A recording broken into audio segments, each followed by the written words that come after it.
Ambassador, thank you so much for joining us on China Daily's Big Thank Talk. you for being here. First of all, would you please introduce us the general information of Greece and the main attractions to the Chinese tourists here? First of all, allow me to repeat thank you for being here. You are always welcome in this house, in this embassy. Thank you very much for the question. Greece is a very well-known place from historic, cultural and touristic point of view. We speak about a country with 5,000 years history, very rich in landscape, very rich in culture, very rich in archaeological sites. I would dare to say similar to China. We are the cradle of the Western civilization. China is the cradle of the Eastern civilization. Apart from the archaeological sites which are spread throughout Greece, I would point to the touristic aspect of the country. Actually, Greece is lucky to have a very diverse landscape. We have the islands, hundreds of them. We have mountains. We have plains. We have beautiful beaches. I would suggest, what would be my suggestion for the Chinese tourists, actually to visit Greece throughout his territory, but I would point to the islands because they are something unique. I know that China has Hainan Island, but in Greece there are many and there are diverse islands. In Western Greece we have islands which are full of greenery. In the Aegean Sea, Eastern Greece, we have dry islands. We have islands which are very well known to the Chinese tourists, as Santorini or Crete or Rhodos. These are islands which are very well known in China. But I would suggest that Chinese tourists could expand their interest to other places too. For instance, Northern Aegean. Northern Greece, Thessaloniki is marvelous. Thessaloniki is the center of Byzantine Greece, which means Middle Ages Greece. Byzantine Empire, maybe you know this political entity, this empire from your general education at the school. So this is not just ancient Greece, this is Middle Ages Greece, and this is the new Greece after the liberation in the 19th century. So in summing up, I think that Greece is a very diverse country, interesting country, located at a strategic position, at a very central geographical location, which offers the benefits to the Chinese tourists to combine Greece with other countries, neighboring countries. So I would suggest that I would advise that Greece be included in the schedule of the Chinese tourists of the future. Last year we had 100,000 Chinese tourists visiting Greece. Every year we have 50% increase in the numbers of Chinese tourists to visit Greece. This is very, very promising. We hope that this increase will keep up. I see. Apart from those popular islands you have just mentioned earlier, like Santorini, because there are a lot of tourists there, especially from China. Do you have recommendations for, I'm not saying like less populated like islands, but for example, maybe like islands like Corfu or Rhodes? Corfu is not less populated. It's very popular too, but mainly to Western tourists. But it's relatively unknown to Chinese tourists. Speaking of Corfu, I would like to say that last year we initiated a sisterhood relationship between Chengdu and Corfu. That means Western China, central Western China with Corfu. Corfu is very beautiful. It's one of the islands which is full of greenery, but they have extremely beautiful beaches. I could suggest other islands too. Within the same group of islands, I would suggest Zakynthos. I would suggest Kefalonia. I would suggest, turning back to the Aegean, I would suggest Skopelos. I would suggest Alonissos. I would suggest another one so that you can have a variety of islands to choose. I would suggest the island of Paros. and many others who are well known, who have very, very substantial tourist infrastructure. And they have the means to receive Chinese tourists too.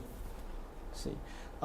My last question in this aspect, if you have, I know you're super busy right now and very tight in schedule, if you had a chance to take a vacation actually going back to Greece, which place would you like to go? Actually, there are two places I usually go due to my family obligations mainly.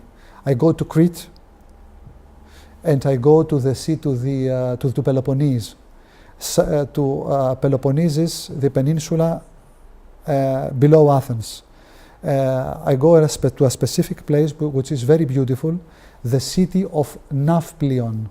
Nafplion is the first capital of Greece in the early 19th century. It's a small city with 15,000 people now, but the whole city is an architectural monument of the 19th century and 18th century architecture, combined with a very beautiful scenery.